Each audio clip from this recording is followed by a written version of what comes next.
Okay, gentlemen and Margaret, when you come, we'll call this the Thursday, September the 9th meeting of the Tecumseh Police Services Board to order.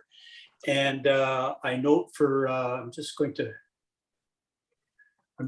note that Margaret is pending and Blake Coho has joined us today. So we're glad to see that. Under item C, disclosure of pecuniary interest. Is there anyone here with regard to the agenda going to declare any conflict? Seeing none, we'll move on to the approval of the agenda. I note that item K, Margaret is not here, under old business OPP detachment board. We did receive an email today and I think Margaret may make reference to it, but I don't believe we need to change anything on our agenda. So I'm looking for a motion that the agenda for the police service board meeting dated Thursday, September the 9th, 2021, as duplicated and delivered to the members thereof be accepted. I'm looking for a mover. Paul, seconded by Mark. All in favor? Thank you. Passed. Okay. Under item E, approval of the previous minutes. I note that we want a motion that the regular minutes of the June the 10th, 2021 Police Service Board meeting as duplicated and delivered to the members thereof be adopted. I'm looking for a mover. Deputy Joe Buchetti, seconded by Mayor McNamara. All in favor? Thank you. Passed. Delegations, there are none. So we will move on to item G, which is our monthly report. And Inspector Miller, will you be providing the report or will Staff Sergeant Smith be providing the report? Yeah, Jamie will be providing the report. Okay, I'll make a few comments at the end. Yeah, Jamie, we thank you. And I would just say, as always, please, we'll be doing the July 2021 report. And as you move through the pages, if you could reference the pages so that Sean can make sure that he sets up on the board for everyone to see the proper page. And Sean, I'll let you rack up the July 21. Thank you.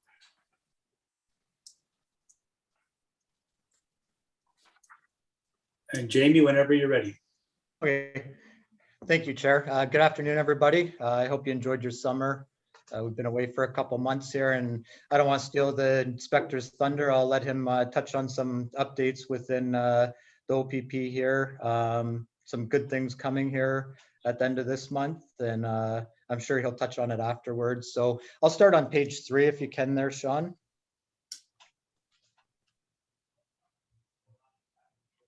Just down a little bit more. There you go.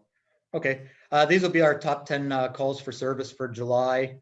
I know we had a 3 months report and we're going to touch on the last one here. So as you can see, the top calls for service, it seems to be the same across the board in a lot of communities. It's the alarms, the traffic complaints, and the bylaws. So I did go into a lot of the alarm calls, and they are as a result of some of the businesses in the North Talbot area, quite a few in that area.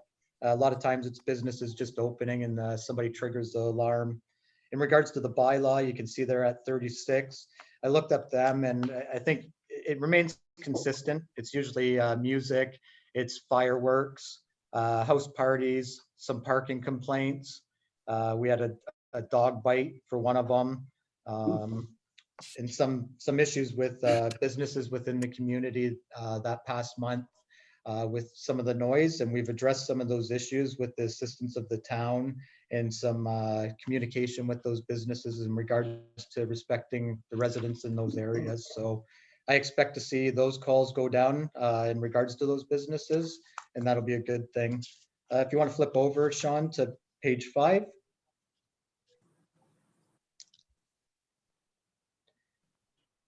Page 5 is the calls for service for each community, and you can see they went down in 2020 and they're slowly rising again, not quite as high as 2019, but we are seeing an increase in calls for service, approximately 12.8%. And in Tecumseh, we're at 547 for July 2021. 2020, we're at 590 and 763 back in 2019. If you want to flip to page 6. Page 6 with the violent crime, we had 6, down from 9 from the previous year. And we're seeing a bit of an increase in respect to that, 5.7% increase. And our clearance rate is 67.8%. Property crimes, and I'll touch on this briefly before I go into the numbers. We had 27 for July, and we have seen a decrease, but I know I had a conversation with Mayor McNamara previously, and you might have seen a recent media release of some things that our officers have been working on for quite some time. So I have had conversations with the town, not in regards to the investigation, but to have trust in the OPP and trust that we are investigating certain things. And sometimes these investigations take some time to gather the evidence. And today there was a good news release, and there was arrest made in regards to some significant property that has been stolen since about March, I would say. So that was good to read today, and good work done by our community street crimes unit, our members here at detachment. It was a collaborative effort, and the bad guy was charged. If you want to flip over to page 7. Motor vehicle collisions were down in those numbers from last year. We're seeing a 24% decrease. Approximately 25% of all the collisions within Essex County are being sent to the Collision Reporting Center, which is good. It allows our officers to be out there, visible, and dealing with other issues. The fatalities, we've had 4 deaths, 3 collisions. I'm hoping that'll stay where it's at. I really hope for zeros, but as you can see in previous years, we've had 13 deaths and 10 deaths. So far this year, we had 4, and we had one this past weekend in Kingsville, not in Tecumseh, but unfortunate circumstances there for sure. If you flip over to page 8. No impaireds in Tecumseh last month. You can see last year we had 4. In some other communities, we've had 1 or 2.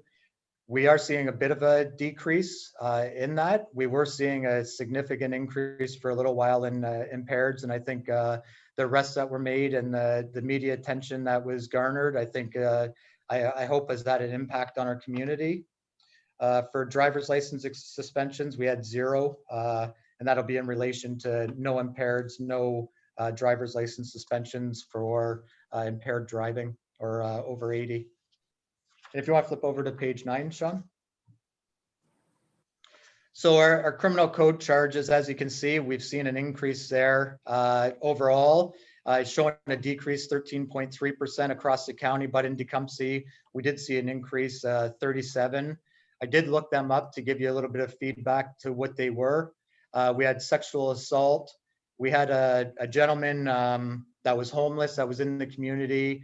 It resulted in numerous calls for service for shoplifting and breaching conditions. So that's where those charges, a lot of them stem from. There's 4 separate occurrences with him, and they resulted in several charges. We had another one in relation to a stolen vehicle, and another with stolen property. Drug offenses, we're at 0 there, just below. We're seeing an increase there, and that's a lot of the work being done down in the south in Leamington and Kingsville with our community street crimes unit. If you want to go to page 10 with their POA charges, we're down from last year, down to 67. You can see across the board there, we're pretty much down for the most part in every community. We're seeing a bit of a decrease there. We did have a pretty busy summer, and if you just scroll down a little bit more there, Sean, you'll see with traffic stops, there's 44 traffic stops. So you can see there's 67 tickets issued. So some of those people that were stopped received multiple tickets. So we have seen a decrease in our traffic stops. A lot of times that can be just a type of call for service that the officers are receiving that can tie them up a little bit more. And if we're getting shoplifting and sexual assaults and stolen vehicles, that's going to tie up the officers for a bit of time. If you want to flip to page 11. The mental health response calls, we had 8 last month in Tecumseh. We're seeing a decrease in that. Blake might be able to speak to that later on at some point, but you know, the teams that are out there with our MCERT team, our mental health response units, and our YCERT teams, some of the work that's being done behind the scenes and the clinicians that are with the officers, and the information that's been provided to persons in crisis might be helping and decreasing those calls, which is a good thing. We can avoid tying up police officers, tying up the paramedics, and tying up the hospitals. Just below that, the 911 calls were up from last year. We're at 16. The total overall is remaining the same across the county. If you want to go to the next page there, number 12. The alarms, as indicated, we had 53. We're seeing an increase in the false alarms compared to 2020, and that might be because of the businesses being open and COVID, the restrictions that we had there. Ride, there wasn't many ride programs done in Tecumseh. We're at 0 there. Foot patrol hours, you'll see 64 hours of foot patrol by the officers. ATV and bike patrol across the board were pretty much zeros. I can tell you Lakeshore, I can speak to that. Most of those hours are as a result of ATV patrols on the beach where paid duties have been done. So that's why we're seeing a number there. And if Leamington was on this sheet, we would say that they'd have the same thing because they've been hiring paid duties for that. Auxiliary hours, we're getting our auxiliaries back out. There was 18 hours for that. And then if you just wanted to go to the last page with the notable investigations, we had an 18-year-old male, as stated in here, that was charged with utter threats disguised with intent, assault, mischief when he entered a business at closing time. His face was completely covered, and some of these individuals are taking advantage of that with gas thefts, with wearing a hat and having the mask. They're able to cover up most of their face. 911 was called, although the owner was prevented initially from calling 911. Our officers on patrol located the male very quickly, and he was arrested and charged accordingly. And that's all I have from the report, I believe, and I'm open to any questions you may have. Well, yeah, we'll open it up to the floor before we make a motion. Are there any questions? I would ask one, your blurbs that are sent out on a regular basis, excellent, by the way, including video, are showing a lot of stunt driving and excessively high-speed driving. And I'm wondering how that correlates to the number of traffic stops we're looking at here, et cetera. You know, it's just, are they mostly handling, I noticed a lot of them were outside of Tecumseh, but there was one on the North Talbot Road in Tecumseh. But I'm just wondering if you're finding that, is it the more the county roads, the longer straight runs, or? Yeah, it is a good mix of roads. North Talbot always seems to be a point where our officers could go out there and, write tickets all day long. Unfortunately, and I think if I remember correctly, that individual had a suspended license already, and I think he was done up in the past. So yeah, our officers, I mean, we have one officer here in particular that it'd be him that would have laid that charge, and he's out there actively going after on County Road 22 in between Banwell and, along Manning Road there. He's picking them off there, North Talbot. But yeah, I don't think the speeds are, we're not getting the stunt drivers on, the residential streets. We're not seeing that. It's more County Road 22, the concession roads off County Road 46, like concession 10. Oftentimes he's out there, 60 kilometers per hour, and people are doing 100 and something there. So 130 and a 60 clip. That's moving. That's yeah. scary. And that'll tie up our officers for a bit too, right? Waiting for the tow truck to come, the paperwork involved. And fortunately, we have the e-ticket system where if you're going to write multiple tickets, and once you scan that driver's license in and you hit print and add the different charges, it prints out the ticket right there for you. So the officer's not sitting there writing, 4 or 5 different offense notices. So that's really good. That saves time. And I think it's a pretty slick system. Maybe at some point we'll have to show you how it works. We'll get the officer here. It's pretty neat technology. Yeah, it's just that, maybe it's with my age. When I think of 130 in a 60 kilometer zone, I don't care how good a driver is, the reaction time, if somebody's coming out of a laneway or something, you have no time and there's nowhere to go. It's not like a racetrack where you can take the infield. There's just nowhere to go on some of these roads. Are there any other questions? No, just the interest on, I think you explained it, Staff Sergeant, on the POAs. That's one of the areas that I always look at too, and there's it's quite a drop, really, in that. So are we all behaving, or the officers are obviously being pulled in different directions to deal with other issues? Yeah, I think that's what it is. I mean, there's a significant drop there from last year. And I think it is, the officers getting tied up. And when I look at the traffic stops compared to the tickets, that's a good indication of where we're at. I mean, if we had, 150 traffic stops and 40 tickets, well, there's warnings that can be issued and they're tracked as well. But I think, the officers, if you look at the criminal code charges, they're up significantly, and some of those investigations take time. Take that officer off the road for a period of time, and they're busy doing that. Then they'll be busy doing follow-up. The shoplifting investigations, although it may seem minor, those take some time as well, because a lot of times this individual was held for bail court. So they had to put together a package, present this individual to court, and that after a couple times. So that's where that's at a lot of times. The calls for service will dictate how much we can do in the world of traffic. And I just want to add, Mr. Chair, too, I did see the blotter with communications officer Duguay, in particular with the individual you arrested today. Nice to see that this guy was very busy over a period of time, and it's not lost onto us where we actually know that name. It's not only known to the police, but we know him. And so hopefully the courts do the right thing and keep them off the streets for a while. Yeah. So thanks to the OPP. Your worship, unfortunately, we're only speaking to one half of the equation. No. Police versus the court system. All right.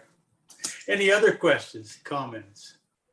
Then I would ask for a motion that the OPP reports for the months of May through July 2021 be received. I'm looking for a mover, please. Mark, and seconded by Mayor McNamara. All in favor? Thank you very much. That's passed. We'll go on to our other reports, which is a member report. Mark Gomes, we had the opportunity to listen into the Canadian Association of Police Governance webinar on tiered policing. It was quite interesting, I think, and I've asked Mark, although everybody has received the package, the post webinar package, just for the record, I've asked Mark to make a quick report so we can get it on our record. Mark, if you would, please. And you're on mute.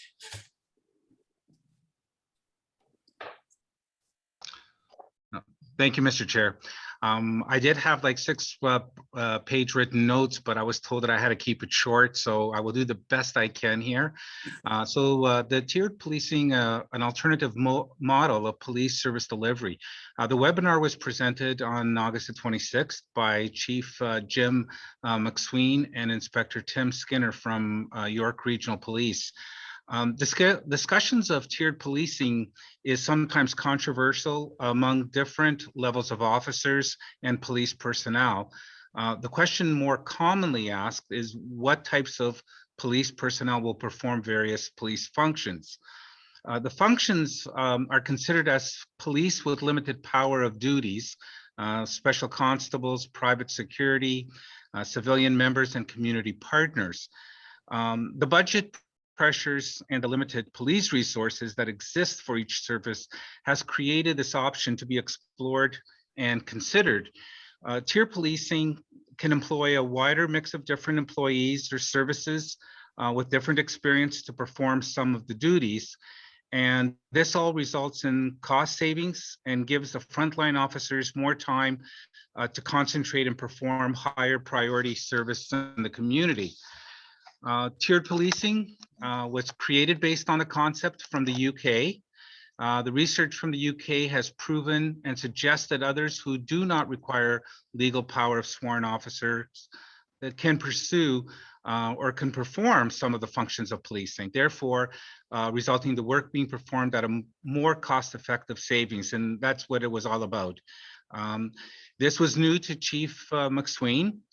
He had to buy in from all in the service, and he supported the initiative being led by Inspector Tim Skinner.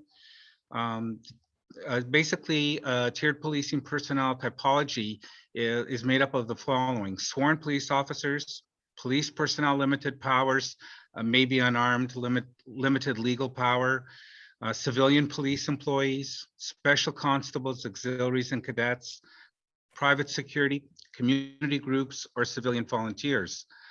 They have 7 projects that is sponsored by the deputy at York Regional and are member driven, which was a real key to them, that the members were involved with it. This focused on a member well-being, ensuring members feel valued and supported and involved. And that was key that Inspector Skinner always referred to, that everybody was buying into it and making them feel that they were part of it, all of the personnel involved. Setting goals was the main objective that included a balanced workload, reduce and eliminate unnecessary non-critical calls for service attendant, efficiency and effectiveness, change mindset around how frontline officers are valued within their culture and process.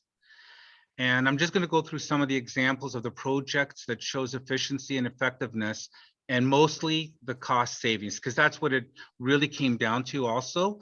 And they had to save money. And these are the ones that Inspector Skinner referred to. So basically there was frontline and prisoner meals, which was something I had never even heard of, never even thought of, to be honest. And there was the new process that eliminates uniformed officers picking up and delivering food to the prisoners. And this new process utilizes a third-party delivery service to pick up and deliver the prisoner meals.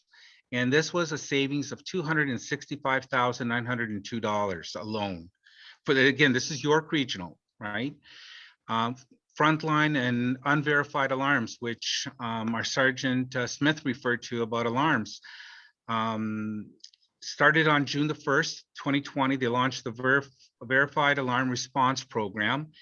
And in York Region, 99.5 unverified alarms York Regional Police attended were false. And altogether, there was a savings of $544,117 just on that by using the tiered policing. Frontline and arrest warrants. Ununiformed officers, or uniformed officers are no longer acting as couriers to transport documents, such as warrants, whatever they needed to do. And that was a savings of $115,000.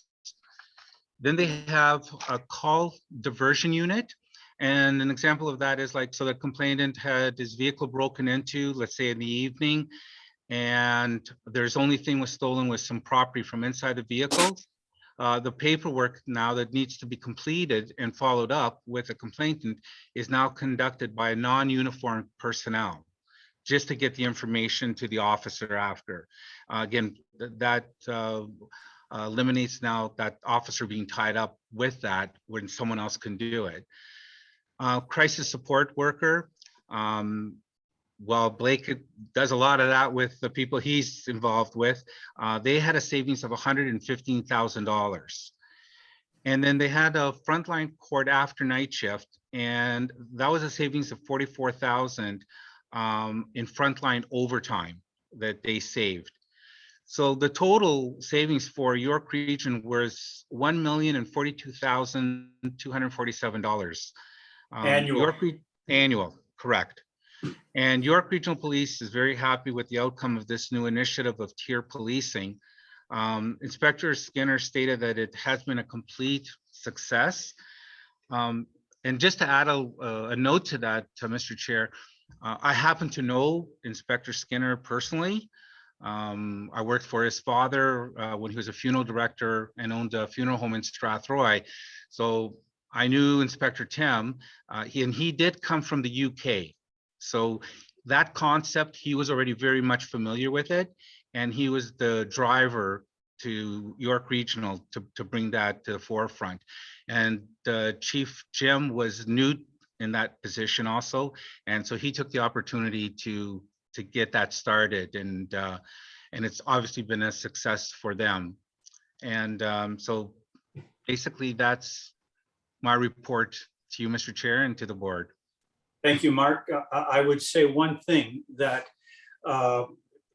Tim Skinner and Chief McSween were very, very upfront to say all these different programs, they went to their rank and file. And they asked them, what are you doing? What are you doing that drives you crazy, that's got nothing to do with being a police officer? And from that, the people in their union the association came forward and said, why the heck are we delivering dinners? Why are we running paper around? And all, now that we have computers, why can't we, send things electronically? And it started to roll. And from that, they put some flesh on these ideas and made programs. And they themselves were pretty much astounded at how much money they saved. But the best thing was they didn't have a lot of pushback from the association because it was the association's idea.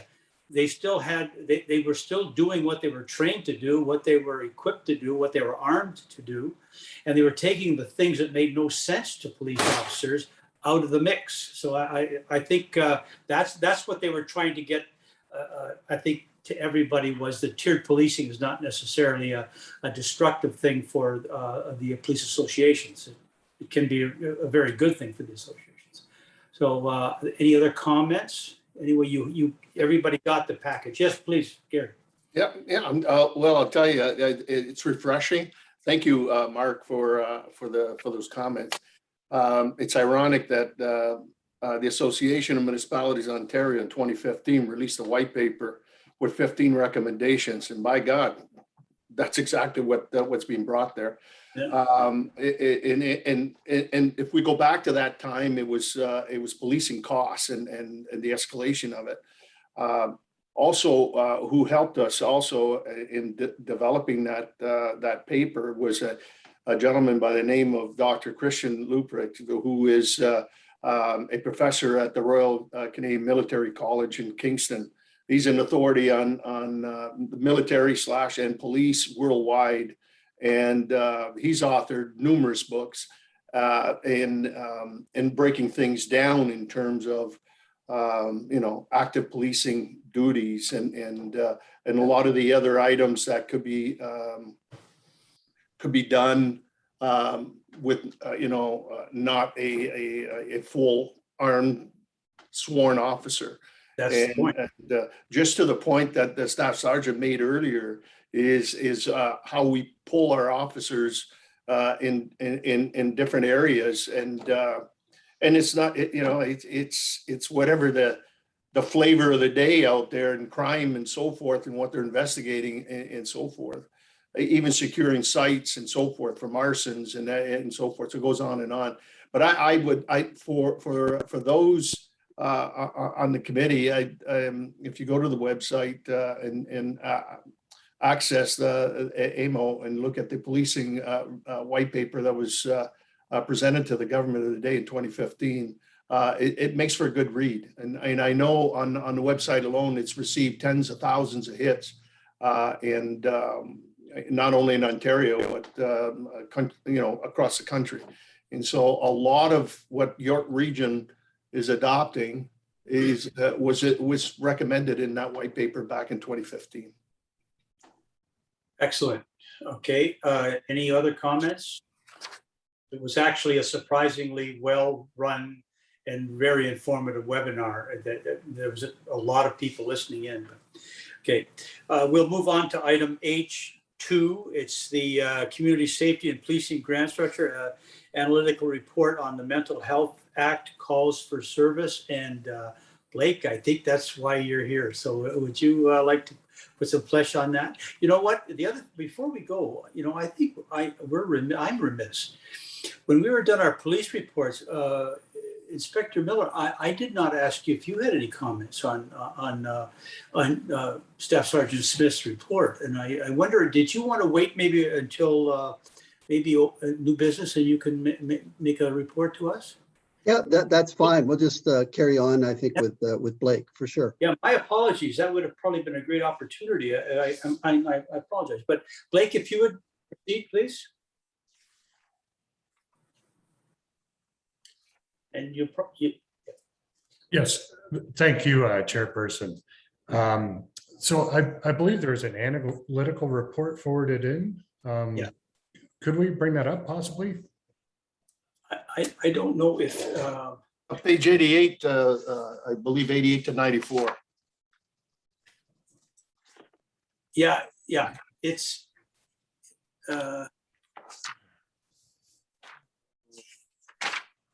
Thinking. Yeah. Yeah, 88. there is also a series of bar charts too that were with that.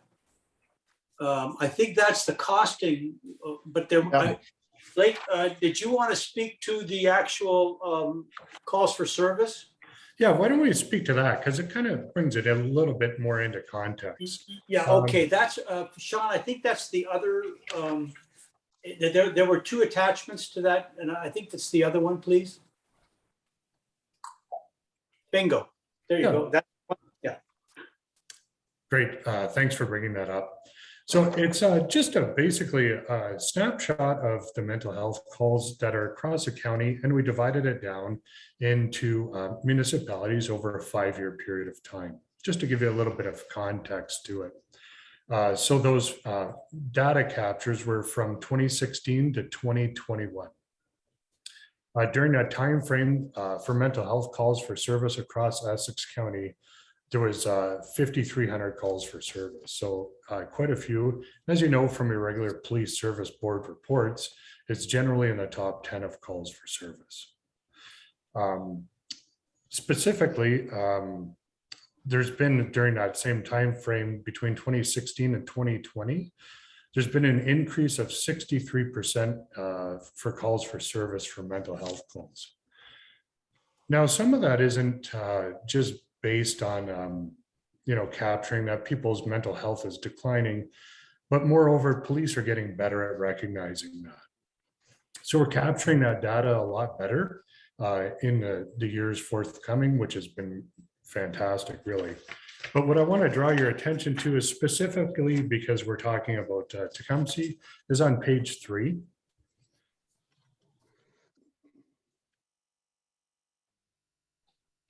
There you go.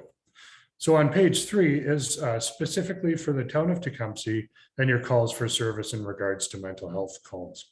As you can see, there's been a regular and steady incline in calls for service, being 42% increase. The calls for service during the pandemic has been really puzzling. It actually decreases during times of lockdown. There's varying reasons to that because people are staying at home. They're not interacting with public. They're not attending work in some cases, and it's not drawing very much attention. I completely expect that those calls will increase. And just to kind of in comparison for Tecumseh, for the rest of the province, it's somewhere along the same suit for the percentage of increase for mental health calls. So that is something normal. Of course, it shows the rest of the municipalities by breakdown. And you can take a look at that at your leisure, of course. Your time is valuable. What I wanted to kind of bring around forth is some of the things that we talked about. And I believe it was on the first attachment there was the chart, and it was the financial formulas.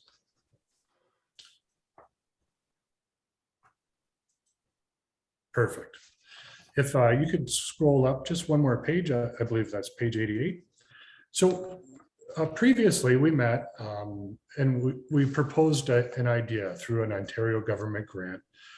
So that was to increase the mental health and police teams in addition to our award-winning mental health response unit, and to add a mobile crisis rapid response team and a youth crisis response team.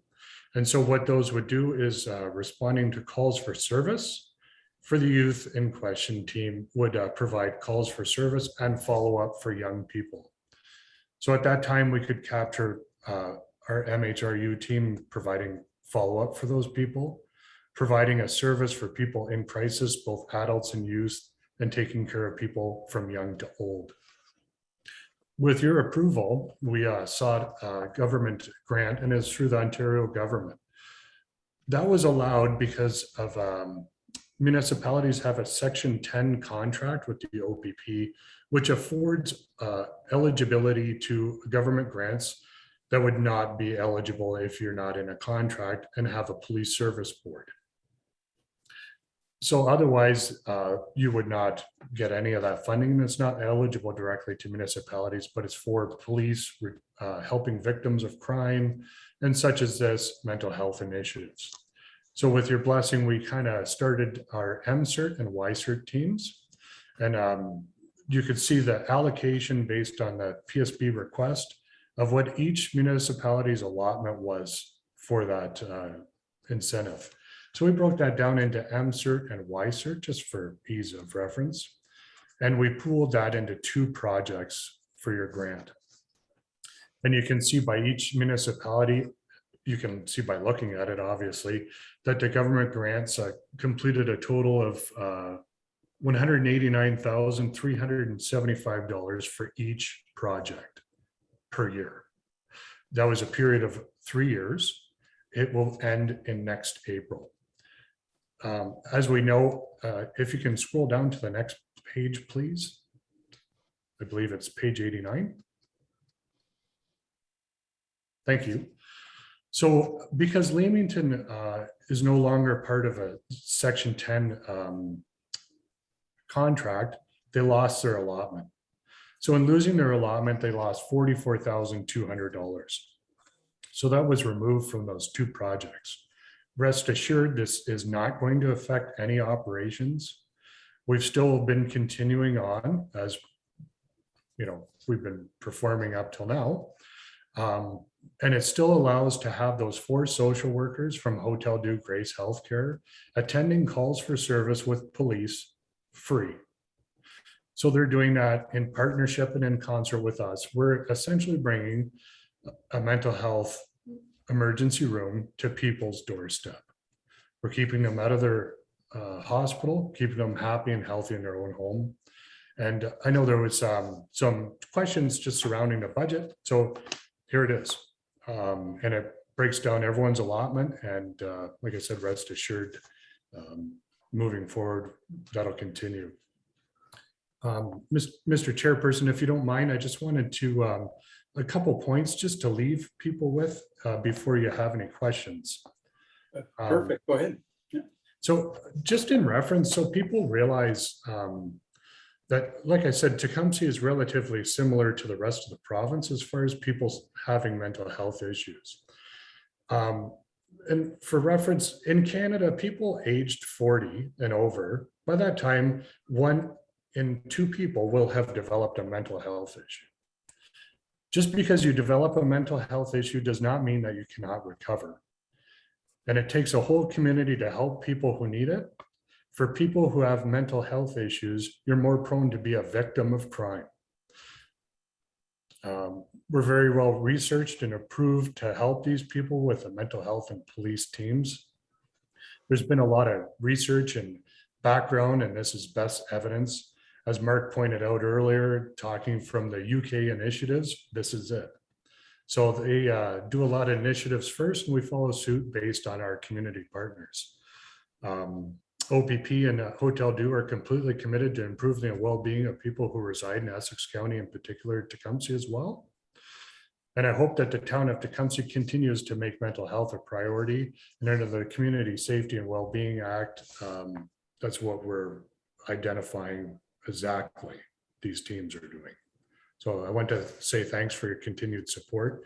And if you have any questions, I'd be more than willing to take that.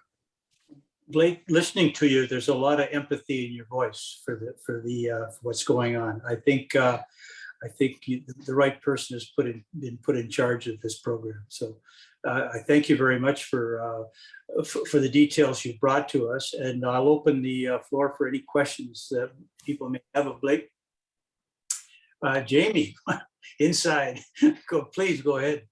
Thank you, Mr. Chair. No, I just want to say thank you to Blake for delivering that report. I kind of put him on the spot yesterday in regards to that. And as you said, Mr. Chair, he is a subject matter expert in this field, and that's what I've referred to him as. So just in the interest of transparency and just to go a bit further to what Blake had hit on, I just want to let you know where some of the funds have went. So with our relationship with the hospital, part of the grant, 10% of the wage for the YCERT clinician and the MCERT clinician is paid through that grant. There was vehicles purchased because they're not using frontline vehicles for the mental health response unit. So we transitioned some vehicles to the rapid response teams from the organization. So that'll include vehicle servicing, gas, insurance. Then there's a requirement of offices. So office equipment, computers, printers, cell phones. There's been a lot of education to the public. We had to hire a consultant in regards to seeing where we can take this program in the future. And we see this relationship to continue at no expense to anybody else. I mean, the pros of this is we're directing people away from the emergency room. And as we know, and I know your worship is very in tune with what's going on with COVID and, the stressors that are being put on all these hospitals. And I was reading about Alberta, they're ready to crash their system. This is invaluable, what is being done out there. It also went to clothing. Our clinicians wear a bulletproof vest as well. We have to protect them, not that we would ever put them in danger. There's a promotional video that'll be coming out in regards to the team. And I think Blake's done an amazing job with I believe it's Axel Films, I believe, is it Blake? And then there's training that goes along with that. So that's just, some of the things where that money has went. And I foresee after this ends in April that we will continue with this program. Our mental health response unit has been around, started, with only one person and a clinician, and it's grown to 2. And now we've got a team of 4 and they're responding to calls. And I'd love to see this team go to 8 people in the clinicians, so 16, but baby steps for right now. But I just wanted to touch on that. Wonderful, thank you. Any other comments or questions? Your worship. Thank you very much, Mr. Chair, and certainly through you, I certainly want to let Blake know, huge supporter of this program. We've seen the benefit of it. I've seen it in within my own family what mental health can do, and so it doesn't discriminate on gender or on if you're poor, you're rich, or middle class, or working, non-working, old, young, doesn't matter. It's certainly a fact. And being the chair of our local health unit here and being involved with the WECOS group, and I've seen firsthand, through the opioid crisis that we have and into the community, and the impact is real. And COVID has really exploited, the difficulties with it. And there's no doubt. When I was president of AMO at the time when this was initiated, and that I sang its praise at the FPAC committee, and certainly to other jurisdiction in the province, that there was no sense of reinventing the wheel. It was a matter of just making the wheel better if we could. And the program that was initiated here was certainly top notch in that regards. A few of the questions certainly that I have is, we all know it's, that the province, I see merits in this, and they established a pilot program, and it is coming to the pilot, to an end in, I believe, March 30th or somewhere. You alluded to, Blake, I think in April.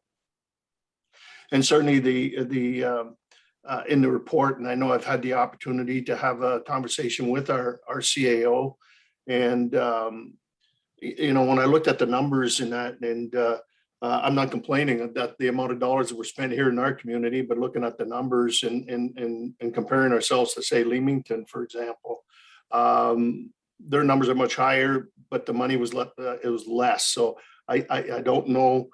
You guys have a better handle on that, why and the rationale, but I am curious to see why Leamington was certainly so low.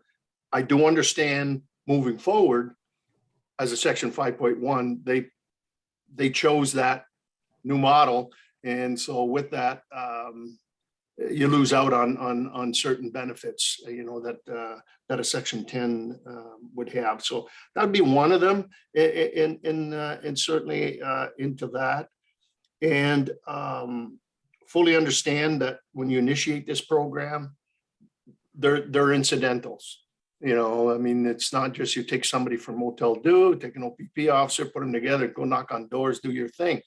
There's training, there's the vehicles, there's the clinician wages you alluded to, Staff Sergeant Smith, and that, the videos and production and so forth. So there's a cost of that. So that's great.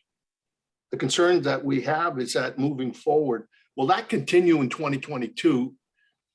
I mean, I want this program to be not a pilot. I want it to be province-wide, and if in the province, if they were to look at an opportunity to save a lot of money to the healthcare budget, this should be a foundational piece moving forward in that. But the concerns that I have moving forward in that, correct me if I'm wrong, when the pilot ends up, is that the existing funding in a program now will be eliminated for the officer, and that's going to be picked up by the municipalities, the clinicians. I think that's still going to be there. Am I correct in saying that? Would you like me to answer that? Sure. Okay. So whoever's got the answer. there was never ending funding from this grant to the officers.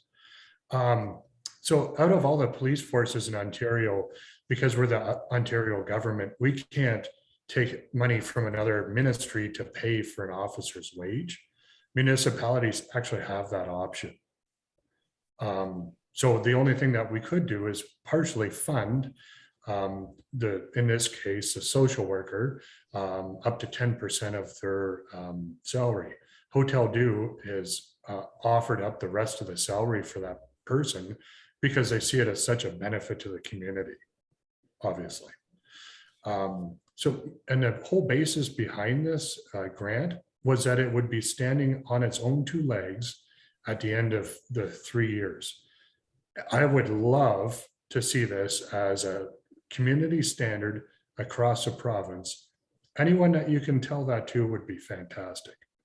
Well, I certainly have, but I remember back in the day when we added 1,000, the government added 1,000 officers. That was paid for by the province, not the municipalities. And then and that was also a pilot. And this is why I'm bringing it up, because my concern is that you can't build a service and have it funded for X, and then all of a sudden you don't fund it anymore. So we certainly don't want to see this program go with it, to be reduced by any means. I think it should be enhanced. I think, Staff Sergeant Smith said it right. We should have 16, and that, because at the end of the day, if you do the model in funding, the amount of money that's being saved from police, stuck in emergency, code blocks with land ambulances stuck there, fire services being brought into the system as well. It goes on and on. So it is a burden to those costs. So that would be my concern. And whatever we can do through our municipalities, and certainly this is the message that we should be sending up to the province, that you know, this is a great service. It's a wonderful model.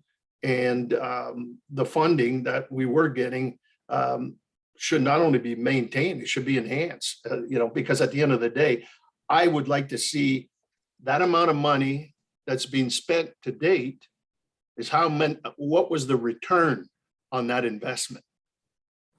And I'm sure there is someone's got, you know, is able to certainly, you know, bring those dollars forward. So, but those would be my concern, Blake, is basically moving forward is, you know, we built a service here in Windsor, Essex, Pelee that I think it's platinum, not a gold model, it's platinum model. And we certainly don't want to see it go down. And then the other piece with whatever's, you know, and that's Leamington's decision to go to 5.1. And as we know, going through all of your reports that we give us, Leamington's mental health problem is not going to go away. And so will there still be that level of support for Leamington through the province, through the Essex detachment, provincial detachment, or obviously it takes money to be able to deal with that, or will it be? I just don't want to see them being left behind. But that may be their decision, Your Worship. No, that's not my point. That's a cop out in that. But okay, let me ask a I'm wearing my warden's hat. Yeah, I understand what you're saying, but it would be very hard for other contract holders to pay for someone who doesn't have a contract. You know? Yeah, but my point, as I said earlier, is the impact of not having this service in one of our communities. We're all going to pay. Sure. You know, this is what I'm getting at. But the concept, I think where you're going with this is, if I'm listening to you correctly, is that we feel strongly enough about that we as a board or Tecumseh as a council would maybe need to write a letter forward to the appropriate people in the Ontario government to say our support of this program and our wish that it were to continue with provincial funding. I mean, otherwise, what we've just said here doesn't go any farther than those who are listening online. Do you think we should pass a motion that we recommend a letter go forward? Oh, I totally agree. I think this is such a wonderful program. It's done so much good in the community and in the region that it needs to be continue to push forward. I really believe so. Could I entertain a motion from you then to that effect? Well, at the proper time, I'd be willing to do that. But I think Staff Sergeant Smith, I saw his hand move up, so I just want to see his comments. Thank you, Worship and Mr. Chair. I just wanted to comment on the service delivery of the model. A person in crisis, because a contract wasn't signed in Leamington, we're still going to service that area. We've got the support of Hotel Dieu Hospital. You know, we still, like you were saying, we're not going to stop, you know, servicing that area because a contract wasn't signed. We're still trying to divert the calls for service from going to the hospitals. And I can't explain, Blake will probably be able to explain it better than me, because I do see quite a difference in the funding that was provided, but that was through the government. That wasn't money we asked for or money that I think that came out of your pockets. It was through the government grant. I know the grant goes to each municipality, but Blake might be able to touch on why it was only that much from Leamington. I'm not sure. Again, he's a subject matter expert, but I see this program, you know, we're going to support all of Essex County, Pelee, like you said, and I see this being funded. It comes from our FTEs. We're pulling people just like we have traffic management unit. We've got marine units. It's not coming from an enhancement or anything like that. We're taken from within. And the way we see it is those officers that are doing that follow-up and doing that call for service, although they might not be out there writing tickets, are stopping cars, they're providing another service to maybe get the calls for service down for the communities when they do that follow-up with that individual in crisis after 72 hours is usually the timeline where they'll follow up and ensure that the person's taking their medications and that. So that's where I think we'll see the cost savings and the benefits of the program. But I don't think, as we move forward, we never intended to pull back or pull those people out or pull the hospital people out. We always had the intention of moving this forward with what we have with the support of the hospital. So I hope that clarifies some of the questions. Yeah. Your worship, anything else? I don't have anything further. I don't know if anyone else has any comments, but I'll just end by saying this to me is a foundational piece, I think, that the community needs, and mental health is a real issue, and anything that we can do, to divert from, the justice side, divert from the hospital side, will certainly build, a better community. And at the end of the day, it's going to save us money. That's, and then put the right medical needs to those individuals, and so forth. I guess So the only other piece that I just want to add, maybe Blake, you can help me out here, is that obviously you're a wealth of knowledge in this. You've worked in it. This is your program in that. And how much now, like, training that officers are receiving, because if we're going to be, as Staff Sergeant alluded to, that we're moving officers to help the clinicians and so forth, their training to deliver this type of, the compassionate side of policing. Let's put it that way. Thanks for asking that. So crisis intervention training, it's a OPP Academy course. We're actually the instructors here. So we deliver that twice a year to the uniform officers, but not just them. So we deliver that to Hotel Dieu Grace social workers. We actually deliver that to security guards at the hospital. That's all I need to hear. Just for a different approach. So it's a 4-day, very strict course. Plus, imagine this: we actually have 4 social workers working in an OPP building, readily available for our officers to speak with every day. Could you imagine that training? Yeah. So we always advertise it's an open door policy, and we mean that. So, well, that's great. That's good to hear. Thank you. Okay, we have 2 hands came up, would like to comment. So I'm going to honor those things, but I just am a little confused. Can we then enter into the minutes that at the appropriate time, it would be the town of Tecumseh and the Police Service Board could author correspondence forward to reinforce our wish that this should continue? Is that appropriate? Yep. Okay. Glenn, please, I know you want to speak, and Margaret also wants to speak. So please, Glenn, you start. Yeah, well, first of all, good afternoon, everyone. And what a great discussion. And this is a discussion that, obviously, in listening to Blake and to Jamie, and you've heard me speak about this before, this is something we're extremely passionate about within Essex County, and being able to serve our communities in this particular way. I wish often that we could speak more about what we're doing in those particular situations, but for purposes of confidentiality, we can't. You will hear me say lots that this particular program has saved the lives of some citizens in the town of Tecumseh. This program will continue to save lives for citizens in Tecumseh and elsewhere. Blake Coho and myself had an opportunity of having a one-on-one discussion with the Associate Minister of Mental Health. He is well aware of this particular program within Essex County and what it's doing. We were also accompanied by Hotel Dieu senior representatives as well. So we've had that discussion. We've spoken that it's important that we started this without any money, with nothing, right? What we needed was support, and that's exactly what we got. And then we got the support of all of our members, training, certainly through Blake and his particular team members. We operated at a very enhanced level of that within Essex County in order to de-escalate situations.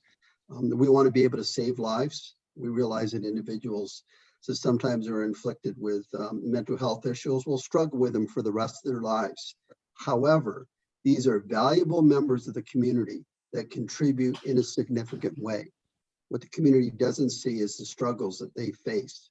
So we are determined here as a command team to continue to do not only what we did in the past, we look for new opportunities. We look for opportunities for more funding streams, but we're going to continue to do this job. And when you have a large volume of calls and a large instances of whether it be domestic violence and serious assaults and various crimes that take place within a community, and we can draw the lineage back to there being mental health issues, it makes good sense that we continue to leverage whatever resources that we have to, and we'll continue to do that in order to address those problems and help to make that community safe and healthy. So we work on this every day. If there's one discussion that we probably talk about every day, it is this type of discussion. We know the strong support that we have from the town of Tecumseh, and we do not take that for granted. We appreciate that. There will be a time, certainly, to address it when we see an opportunity and we want to be able to go forward with it. But as Jamie and Blake have said, I mean, in your meetings as leaders within the community, as opportunists to obtain whatever that funding is, that we can continue to make it even better for the community, we would welcome you to have that discussion with government. And please showcase exactly what we're doing here, because you're well aware. You've been part of it from the very beginning. So it's you want to have, even more of a dialogue. It's probably maybe not in this form to be able to have Blake accompanied by our mental health clinicians. I mean, these are individuals, they're moving into a different culture. They're in the healthcare professionals. They are the professionals, make no doubt about that. We are learning so much from them, and that information is being shared. But to have them within our buildings, within your detachment, to be able to respond to those calls for service. Yes, we sometimes talk about the cost of policing. Sometimes the cost of policing is necessary in order to deal with those particular situations in a good way, right? In a really good way. So that's just kind of my comments about that, and we'll look forward to any other questions. Glenn, I would tell you there, I have a comment based on Tecumseh's support for you, but I think Margaret has been long suffering waiting. No, I'm fine, Mr. Chair, if you want to speak to it. I just had a couple of small points to add in anticipation of writing the letter. Well, lovely. Okay, and I will just say this, Glenn, Gary and I have been attending our association annual general meetings for a long time, and probably 2 years before your initiative started, we sat in a meeting where a mental health professional from the inner city of Toronto told us how policing was needed to change in dealing with mental health. And she was explaining about in tenement areas when someone is having voices at 2 o'clock in the morning and they're spinning out of control. She said the last thing you want to see is a 6'2" guy with a flak jacket and a sidearm and a mace and all that stuff. She said, we've got to find some way of getting these people before they get into crisis and having the police know who they are, but having them not such a armed police presence that would push those people further into crisis. And it was probably 2 years later that that you came to us and said, would you be interested in this pilot program? And I can tell you, after that presentation, we talked for a very long time about the fact that, how the heck, can you deal with this? So I think this has been leaps and bounds from that first initial awakening to where we are today. And I agree with the mayor, that I hope this continues and expands, because I think that's where a lot of calls for services are. And I hope there is some way we can support you at the governmental level. That's what I want to say. Margaret, please.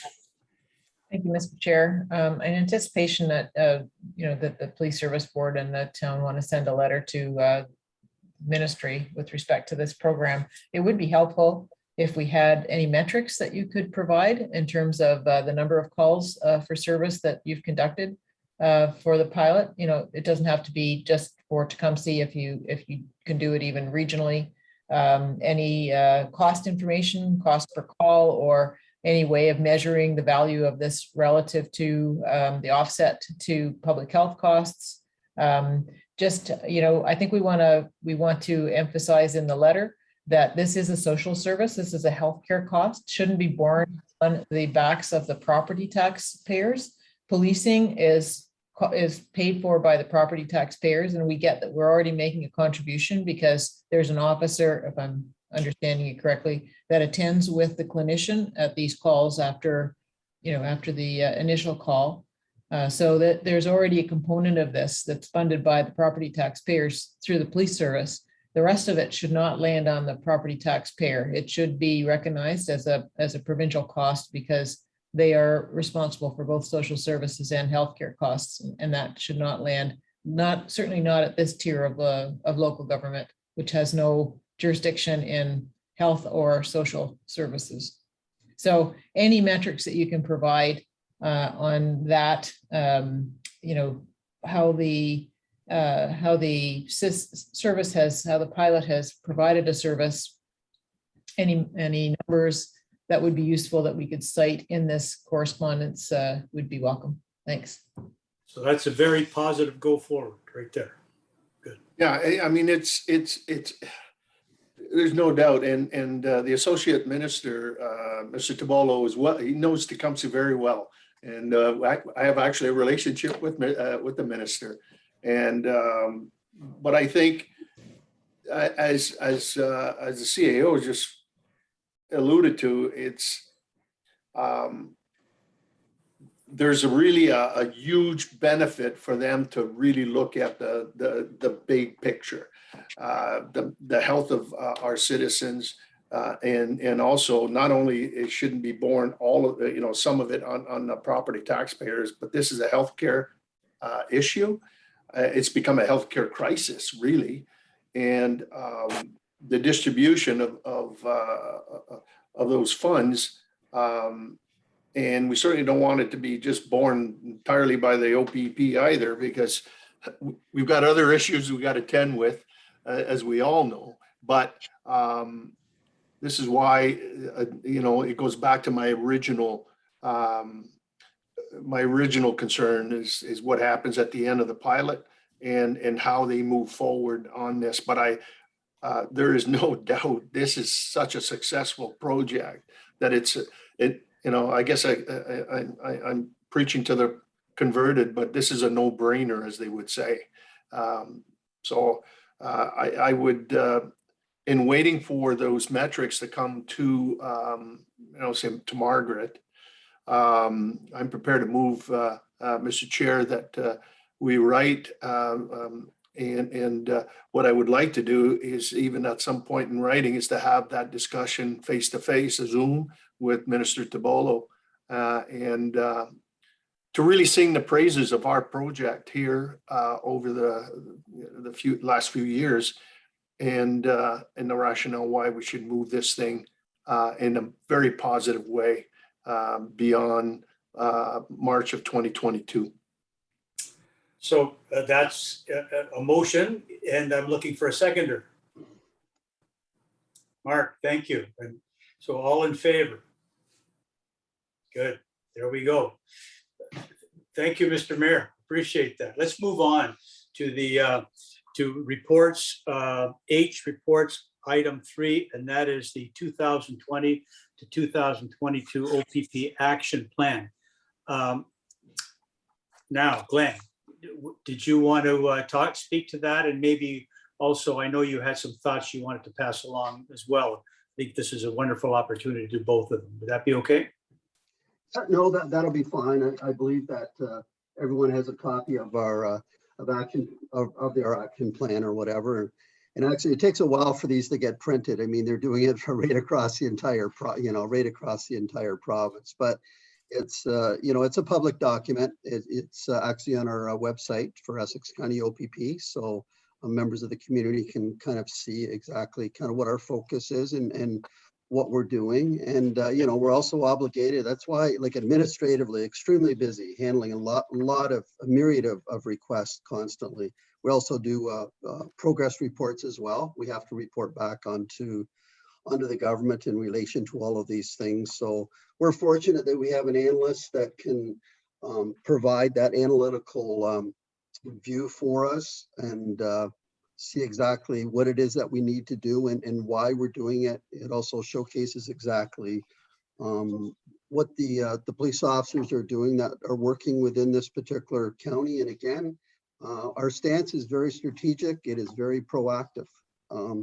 I can't talk about what else is done in other OPP detachments across the province with other police services. I can only talk about what we're doing here. So there's no idle time for our officers at all. There's absolutely no idle time. We're literally a lot of times backed up on calls, long investigations, very expensive. The areas that we covered are very relevant. The data shows us exactly where we're supposed to be focusing, which is really good. And I think we do a pretty good job of keeping the police service board and members of the community aware of that. I'm glad to hear the comment, and I'm glad everyone's enjoying Steve Dugay and his position and his ability to get that information out through social media. We get a lot of feedback from that for sure. We also get a lot of results. When we put a picture out of something or somebody that we're looking for, that information comes back to us pretty quick and we're able to do things. Yeah. The court process now is what it is. I don't really know how to explain that. I mean, a lot of the individuals that we're arresting over and over and over have multiple conditions on them. We're arresting individuals that travel from outside of our county, through our county, into our communities, into the town of Lakeshore. Our interaction with the individuals are showing a lot of these people have multiple charges against them. However, they're still out. We arrest and we end up having to release them fairly quickly as well. So that's what policing is dealing with now. That's kind of the rigors of policing. But the action plan is good. It kind of that's kind of our playbook, basically, for our officers and what we're keeping busy on and kind of what we report on. I'm also very mindful, aside from this, and Chair Hales and all of you have had those discussions with me. That does not take away that I realize that Tecumseh PSB has priorities as well. I mean, that goes in the area of community policing, park watch, foot patrols, and things along those lines. We're focused on that as well in doing those things and pleased to report. We have a lot on our plate. We don't have any more resources to work with. We never have been given additional FTEs. We have what we have. We're continuing to make that adjustment. We're listening to the community members. We're responding. Significant documentation takes place all the time. It's busy. It's very busy for policing. But if what we do and people don't see that, then that's good, because we want people just to enjoy life. We want people to continue to be attracted, to live in the amazing town and the services that the town of Tecumseh provides. All the other things, the good, the bad, and the ugly, people don't need to see that. And we do a pretty good job at hiding that. I will add that I don't think Jamie touched on this, but I know Jamie and I talked about it. Just as an example, last week within your town, we had one particular call for service in which we had 26 officers at that particular call. 26 officers. And in doing all that, we did not miss one call for service within the town of Tecumseh, as minor as it would be. So what we were doing, we're pulling resources from throughout the county and elsewhere, and they did come from elsewhere, into your community to deal with the situation. It's dealt with, and then it's back to dealing with other situations. So certainly that's the capacity of the OPP, which everyone is aware. We hope we don't have to leverage that huge capacity, but we did as recently as last week. And I'm sure all of you would not be aware of what that was about because we did not report what that was about at all. It's not a matter of public safety, but certainly was a significant incident for us to handle for sure. So yep, doing lots of those different things. I'm also pleased to advise that in 15 days, Essex County OPP will be welcoming 10 new recruits, OPP recruits, into Essex County. So you're going to see them, new faces within the community. We actually have recruits coming from as far as Alberta that have decided to make it a career and are very pleased to have accepted the opportunity to police within Essex County. Also, within a short period of time, Essex County OPP will be identifying 2 new senior managers. Those are the staff sergeant rank, not additional resources. It's simply to replace those that have left through retirement. These are promotional opportunities and competitions that are province-wide.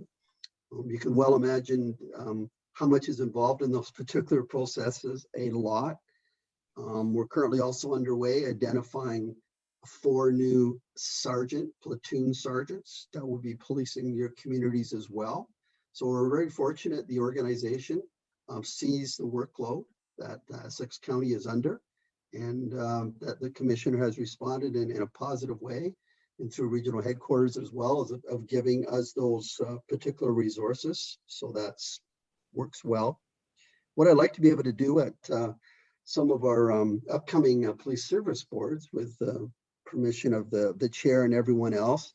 I miss not being able to sit with all of you. I think I've heard the chair say that before. And truly, I really do. If it's convenient for us to sit wherever we're sitting today. But I do miss not sitting in your council chambers and having these discussions. We'd like to be able to bring in just some of the resources that we do have and some of the individuals. You've had an opportunity to listen to Blake and how well-spoken he is and how passionate. We look forward to bringing in some of the other people as well to be able to speak to members of the community and in the police service board. And these are services that are available and are continually being used within your community as well. You know, whether it be search masters, whether it be forensic individuals, you know, SACO trained people. We have lots of people, cyber trained people, collections of evidence, major crime people to kind of see. Those are the people that most people never see, but they are here to support us and they're here every day helping us out. So I think that's a good thing. Glenn, we're all open to anything like that. This is a very, very welcoming board for sure. And I reiterate that we even still have that outstanding invitation to Chief Superintendent White Thib. Anytime he wants to come down and say hi, we'd love to see him. Yeah, and I've certainly had that conversation with him, and he's just trying to settle into a new home now, moving his family from Thunder Bay down. So I'm sure that he will be able to do that. Just maybe to talk kind of more strategically, just very quickly, Mr. Chair. You would have maybe perhaps seen in the media or just kind of heard We have some individuals that are actively involved in spreading counterfeit currency throughout Essex County. We know who those individuals are. They're traveling literally the province. So we have a good idea who they are. However, that continues to kind of take place. We've seen a slight reduction, but not a total reduction in the thefts of catalytic converters, because we see that continue to be reported. We're very appreciative of the video surveillance that most people now have either at their home or sometimes even equipped with their vehicles, and certainly with businesses as well. That's identifying these individuals that are responsible for these various crimes. That helps us out a long way, and we try to get that information out as quickly as we can. Essex County members continue to, for the most sake, I say this cautiously, remain very healthy, continue to adhere to all the regulations. I want to thank the members of the community for listening to the our health unit and all the experts that are trying their very best to keep all of us safe. It's important that as the first responders, we keep safe as well. So our officers are doing a good job, and they have to adhere to that, not only when they're working, but when they're away from home. And I also, I truly hope that all of you, since I haven't seen you for the summer, you all look very healthy and doing well. I hope that's certainly the same for your family and all your friends. And certainly to thank for the leadership that has been provided for Warden and Mayor Gary McNamara and his team in helping us to get through this, because this is part of our world as well, responding to significant number of calls, certainly over the last 18 months in relation to the COVID restrictions, and unfortunately bearing the harsh comments sometimes from individuals when we take the necessary stance that we have to. But that's part of policing, and that's part of following the rules, which we expect everybody to do, not just the rules of the road, but in dealing with the regulations surrounding COVID. So that's just a few comments from me, Mr. Chair. Thank you. Thank you. I think we're getting a little long on our meeting, so I would like to entertain a motion that the reports presented to the board 1 through 3 be received. Looking for a mover. Paul, thank you. Seconder. Mayor McNamara, thank you. All in favor? Done. Thank you. Communications action required. There are none. Item J on our agenda are communications for information purposes. The only one the one I would like to comment on is number 2, the Ontario Association of Police Service Boards to us with a thank you letter for the sponsorship we did. I just pigtail to that. I would like to note that the resignation of Fred Costin and our executive director, he's moved on to other pastures. I mean, you want to see somebody herding cats. That guy had a tough job, and he did it masterfully. And I think he's moved the focus of our association just light years. He was a wonderful executive director, and we wish him all the best. Other things, I don't think there's anything there except, no, I think all of them were through the Ontario Association of Chiefs of Police, et cetera. And I don't think we need to discuss any of them. Any of the members have anything they want to add about that? No, just move the communication piece, Mr. Chair. Yeah, then I would move that the communications be received. All in favor? Anyone? I would look for a mover. I moved it, yeah. Okay, thank you. And Paul Gomes or Mark Gomes seconded. All in favor?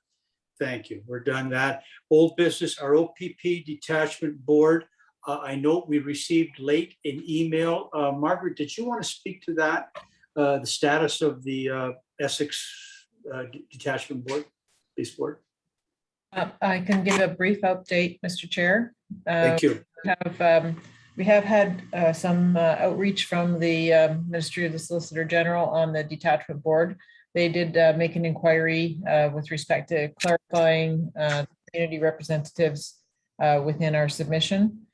So we responded to that at the staff level with the assistance of Kristen Newman from the town of Lakeshore, or sorry, municipality of Lakeshore, with to make sure that we were providing correct information. I'm a little bit behind on my email. I know that Ellen is sending out some correspondence, whether that was done today or not. It'll be forthcoming shortly on what that clarification was, the attachment that was sent to the ministry. There we go. And that's right. And then, so that's shared with all of our participating police service board chairs and mayors in the community so that they're aware of that clarification. And then when asked about next steps, that was suitably vague. They said that they are looking to communicate out to all of the boards soon is what we got. So on next steps soon. So that is all we have to report to you this afternoon. Thank you, Margaret. Under item L, new business, the 2022 budget for the police and the police service board. Margaret, you wanted to do an update on that? Very briefly, Mr. Chair, we do have a timetable that has been approved by council with respect to the 2022 budget development process. We will be going to council on September the 14th with kind of a pre-budget presentation with some budget pressures associated with the with all areas of the town's operations. In this case, with respect to policing, because we no longer have access to the former policing grant that helped offset costs of community policing. The police service budget will take about $100,000 increase for 2022 that we would then have to offset with own funds for that. So there'll be no offset from any provincial grant for that. So just giving you the heads up on that, but we will be engaging in preparing the budget so that we are able to make the timelines during the month of September. There will be as we always do every year, a consultation on the town's budget process where members of the public can put in their response to a questionnaire and their comments with respect to what they think are priorities for budget. If there are any related to policing, we'll take that under advisement as we establish the police budget for 2022's projected or proposed budget to council. We will be looking for finalizing our draft budgets in the next few weeks and leading up to the budget presentation, which I believe is set for November the 9th. So that's kind of where we're at and at the moment, and we'll be back to the board with the proposed budget in advance of obviously in advance of presenting to council. Thank you, Margaret. I don't think there's nothing. We'll just wait and see. So item M, the next meeting is scheduled for Thursday, October the 14th at 4:30. This has been a long meeting. It was the first one back after our summer break, so that was expected. This was, in my opinion, this was very fruitful. I'm very grateful to our Tecumseh team, our Tecumseh OPP. Blake, thank you so much for your presentation, your empathy on the subject, and your worship, thank you for going to move forward on support of this business with the Ontario government. We appreciate it. So all that having been said, I'm looking for a motion that we adjourn the meeting. Paul, seconded by Mark, all in favor? Done. I Meeting figured we adjourned. had another hour to go. Oh, no. I think we chewed up enough tape right now myself.